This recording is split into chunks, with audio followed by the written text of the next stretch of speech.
அனைவருக்கும் வணக்கம். நான் மருத்துவர் வினோத்.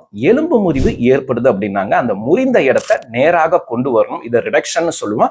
அதுக்கப்புறம் மாவுக்கட்டோ இல்ல அறுவை சிகிச்சையோ செய்தாதான் அது சரியாகும். ஆனா இதெல்லாம் செய்யாம வெறும் சத்தான உணவுகள் எடுத்தாலும் கூட இந்த எலும்பு முறிவு கூடாமல் போகுங்க. அதே மாதிரி தான் நம்ம என்னதான் பர்ஃபெக்டா சர்ஜரி பண்ணியிருந்தாலும் கூட முறையான உணவுகள் ரெக்கவரியில எடுக்கல அப்படின்னா அப்பையும் எலும்பு முறிவு கூடாமல் போக சான்சஸ் இருக்குங்க. ஏன்னா நிறைய பேஷண்ட்டை என்னால பார்க்க முடியுது. அவங்க சொல்லுவாங்க, சார் நான் கோயம்புத்தூர்ல போய் அந்த பெஸ்ட் ஹாஸ்பிட்டல்ல தான் சர்ஜரி பண்ணிக்கிட்டேன், ஆனாலும் எனக்கு அந்த முறிந்த இடம் இன்னுமே கூடாமல் இருக்கு. கிட்டத்தட்ட 8 மாசம் ஆயிடுச்சு, 9 மாசம் ஆயிடுச்சுன்னு சொல்லுவாங்க. சரிங்க, என்னெல்லாம் உணவுகள் சாப்பிட்டீங்க அப்படின்னா நான் நார்மலா தான் சாப்பிட்டுக்கிட்டு இருந்தேன், ஏன் அதுக்கப்புறம் டயட் ப்ராப்பரா ஃபாலோ பண்ணலையான்னு கேட்டா அதெல்லாம் அந்த டாக்டர் சொல்லலைங்க. நாங்க போவேன், ஒரு சின்ன டாக்டர் பார்த்து எக்ஸ்ரே எழுதி கொடுப்பாரு, அதுக்கப்புறம் பெரிய டாக்டரை பார்ப்போம், அவர் நல்லா இருக்கு போயிட்டு வாங்க, இந்த மாத்திரையை சாப்பிடுங்க, அது மட்டும் தான் சொல்லுவாரு அப்படின்ற மாதிரி சொல்லுவாங்க. ஸோ இது ரொம்ப ரொம்ப ரொம்ப பெரிய பிரச்சனையா இப்ப மாறிக்கிட்டு இருக்குங்க. எலும்பு முறிவு கூடாமல் போறதுக்கு முக்கிய காரணம் என்ன, எலும்பு முறிவு ஏற்பட்டதுக்கு அப்புறம் என்னெல்லாம் உணவுகள் சேர்க்கணும், அதுல என்னென்ன சத்துகள் தினசரி எவ்வளவு எடுக்கணும் அப்படின்றத விரிவாக இந்த பதிவுல பார்க்கலாம் வாங்க.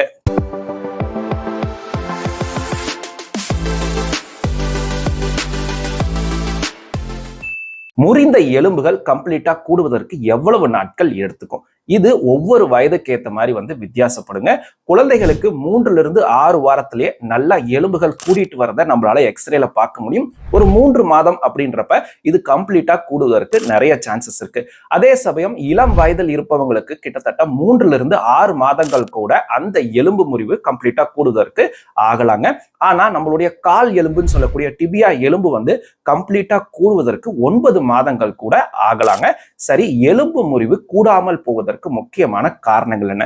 நிறைய இருக்குங்க, ஒரு சிலதை நான் சொல்றேன். First, improper reduction. அந்த முறிந்த இடம் நேரா கொண்டு வரப்படாம இருக்கு, இல்ல அதுக்கு நடுவுல கொஞ்சம் கேப் அதிகமா இருக்கு அப்படின்னா அதனாலே கூடாம போகலாங்க.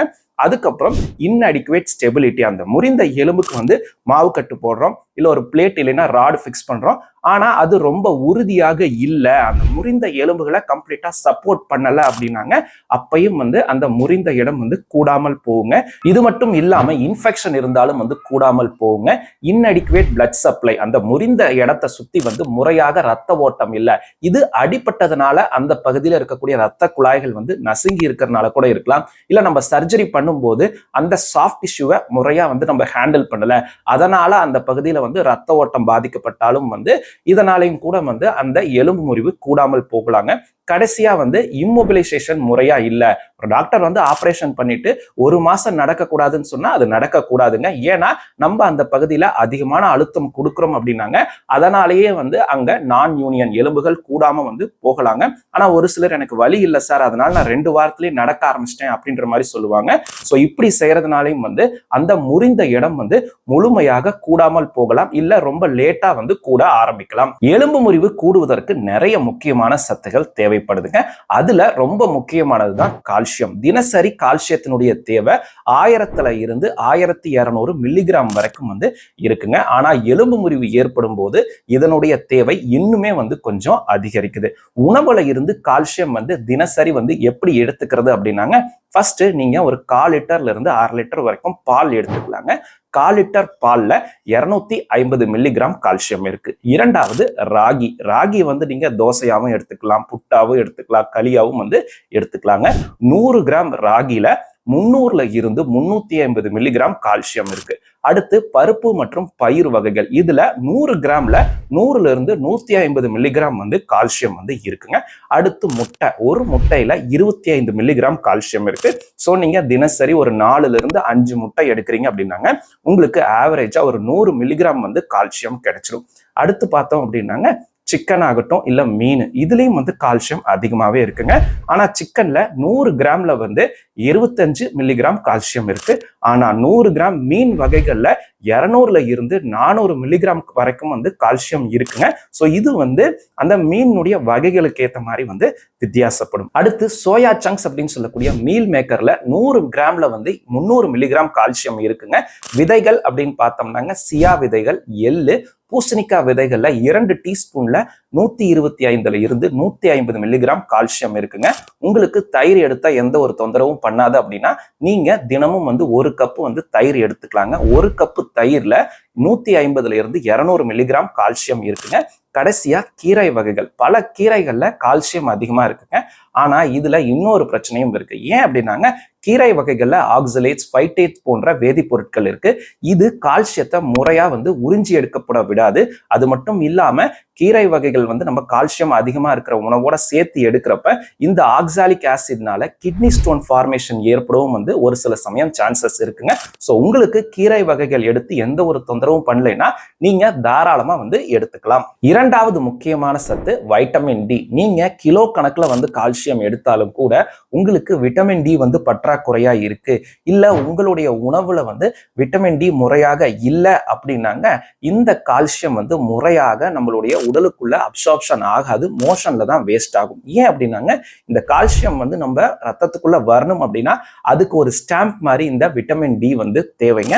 இது முறையா கிடைக்கலினாலும் கூட அந்த முறிந்த இடம் முறையா கூடாம போகலாங்க.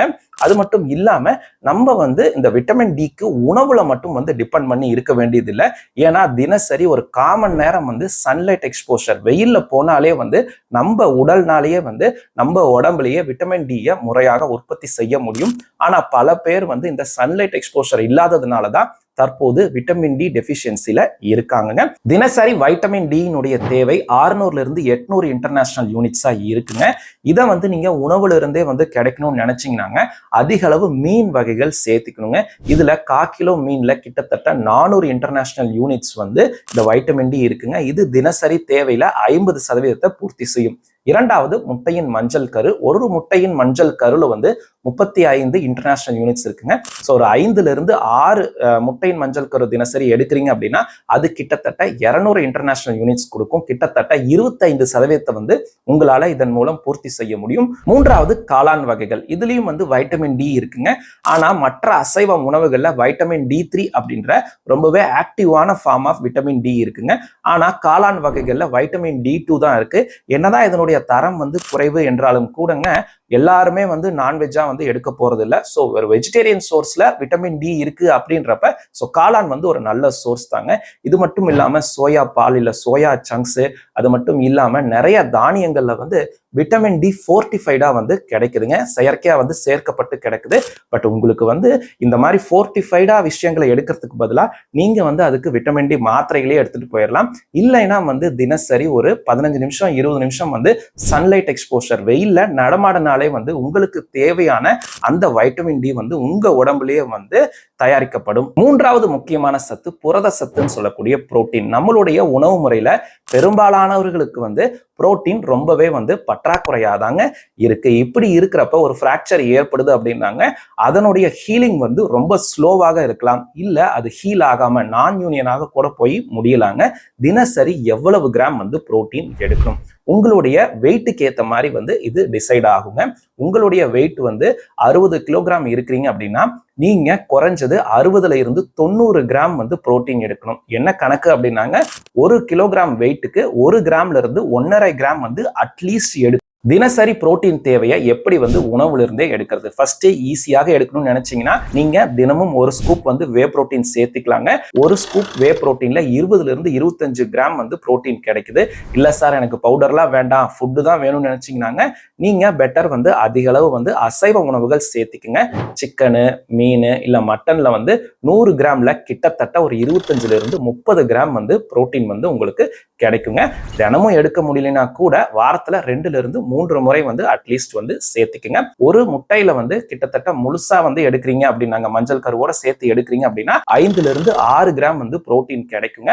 அப்போ ஒரு 5 இருந்து 6 முட்டை நீங்க தினசரி எடுக்கிறீங்க அப்படின்னா அதுலயே ஒரு 20 இருந்து 30 கிராம் புரோட்டீன் நமக்கு கிடைச்சிருங்க. மூன்றாவது பருப்பு மற்றும் பயிறு வகைகள். இது நீங்க எப்படி வேணா எடுத்துக்கலாங்க. பாசிப்பயிறு, கொள்ளுப்பருப்பு, கொண்டக்கடலை, பட்டாணி, நிலக்கடலை, இந்த மாதிரி நீங்க தினசரி ஏதாவது ஒண்ணு ஸ்நாக்ஸ் மாதிரி சேர்த்துக்கிறீங்க அப்படின்னாங்க அது ஒரு 100 கிராம்ல கிட்டத்தட்ட ஒரு 20 இருந்து 25 கிராம் வந்து உங்களுக்கு புரோட்டீன் கிடைக்கும். ஆனா அது மட்டும் இல்லாம இதுல ஃபைபர் அதிகமா இருக்கும், கார்போஹைட்ரேட்டும் அதிகமா இருக்கும். இதனுடைய அப்சார்ப்ஷன் விகிதம் வந்து கொஞ்சம் குறைவு. ஒரு சிலருக்கு ப்ளோட்டிங் கூட வந்து ரெகுலரா எடுக்கிறதுனால ஏற்படலாம். சோ உங்களுக்கு ஒத்துக்குச்சுன்னா நீங்க தாராளமா சேர்த்துக்கங்க. அடுத்து பால் பொருட்கள். ஒரு 1/2 லிட்டர் பால்ல 20 கிராம் வந்து புரோட்டீன் கிடைக்குதுங்க. ஒரு கப் தயிர் சேர்த்துக்கிறீங்க அப்படின்னா அதுல ஒரு 10-12 கிராம் வந்து புரோட்டீன் கிடைக்கும். இது மட்டும் இல்லாம பன்னீர் இல்ல சீஸ் சேர்த்துக்கிறீங்க அப்படின்னாங்க அதுல ஒரு 100 கிராம்ல வந்து கிட்டத்தட்ட ஒரு 15 இருந்து 18 கிராம் வந்து உங்களுக்கு புரோட்டீன் கிடைக்கும். அடுத்து நம்ம பார்க்க போற முக்கியமான சத்து வைட்டமின் சி சொல்லக்கூடிய அஸ்கார்பிக் ஆசிட் தாங்க. இதுக்கும் எலும்பு முறிவு கூடுவதற்கும் என்ன சம்பந்தம்? நம்முடைய எலும்பினுடைய மொத்த எடையில கிட்டத்தட்ட 3/2 பங்கு வந்து இன்ஆர்கானிக் மேட்ரிக்ஸ் அப்படின்னு சொல்லுவோம். அதுல அதிக அளவு வந்து கால்சியம் மற்றும் பாஸ்பேட் இருக்குங்க. மீதி இருக்கக்கூடிய ஒரு பங்கு ஆர்கானிக் மேட்ரிக்ஸ் அப்படின்னு சொல்லுவோம். அதுல கொலாஜன் தான் அதிகமா இருக்கும். இந்த கொலாஜன் முறையாக உருவாகணும் அப்படின்னா அதற்கு வைட்டமின் சி கட்டாயமா தேவைங்க.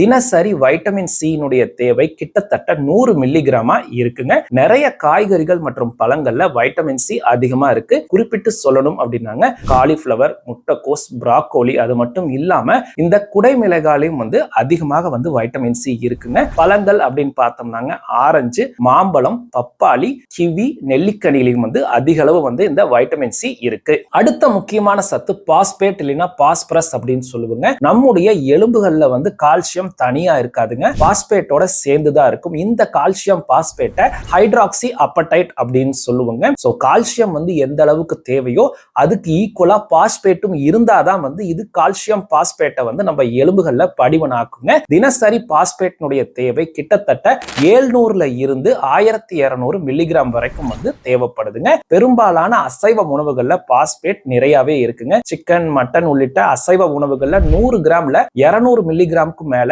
இந்த பாஸ்பேட் இருக்குங்க. அது மட்டும் இல்லாம மீன் வகைகள்ல 100 கிராம்லயே 300 இருந்து 400 மில்லிகிராம் வரைக்கும் வந்து பாஸ்பேட் இருக்குங்க. சைவ உணவுகள் அப்படின்னு பார்த்தோம்னாங்க பால் பொருட்கள், பால், சீஸ், பன்னீர், இதுல எல்லாம் வந்து இந்த பாஸ்பேட் அதிக அளவு இருக்குங்க. சோ ஒரு 1/4 லிட்டர் பால்ல ஒரு 150 இருந்து 200 மில்லிகிராம் வரைக்கும் வந்து உங்களுக்கு பாஸ்பேட் கிடைக்குங்க. அது மட்டும் இல்லாம சூரியகாந்தி விதை, பூசணிக்காய் விதைகள் எல்லாம் வந்து கிட்டத்தட்ட ஒரு 25 கிராம் வரைக்கும் எடுக்கிறீங்க அப்படின்னா அதுலயே வந்து ஒரு 150 இருந்து 200 மில்லிகிராம் வந்து தினசரி பாஸ்பேட் கிடைக்குங்க.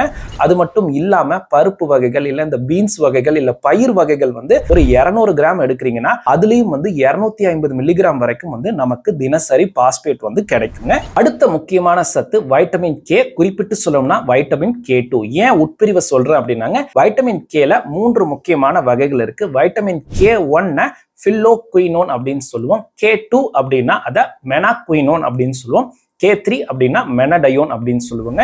இதுல இயற்கையா இருக்கிறது K1 மற்றும் K2. K3 அப்படின்றது செயற்கையா உருவானது தாங்க. இந்த K1 உடைய பயன் என்ன அப்படின்னாங்க நம்ம ரத்த உறைதலுக்கு தேவையான கிளாட்டிங் ஃபேக்டர்ஸை உருவாக்குவதற்கு இந்த K1 அப்படின்ற அந்த வைட்டமின் தேவை. K2 வந்து கிளாட்டிங் ஃபேக்டர்ஸ்க்கும் தேவை. அது மட்டும் இல்லாம முக்கியமாக வந்து சொல்லணும் அப்படின்னாங்க நம்மளுடைய எலும்புகள்ல வந்து கால்சியம் படிமனாகணும் அப்படின்னா அதற்கு இந்த வைட்டமின் K2 வந்து ரொம்ப அவசியமா தேவைங்க.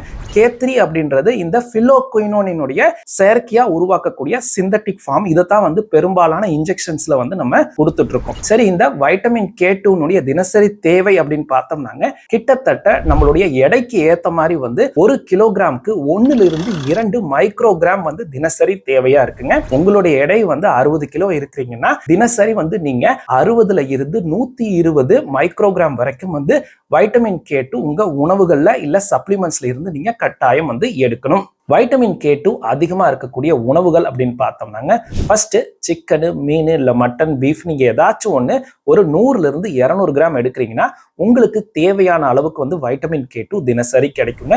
இல்ல சார் நான் முட்டை மட்டும் தான் சாப்பிடுவேன் அப்படின்னாங்க ஒரு முட்டையின் மஞ்சள் கருவுல கிட்டத்தட்ட 60 மைக்ரோகிராம் வந்து வைட்டமின் K2 இருக்குங்க.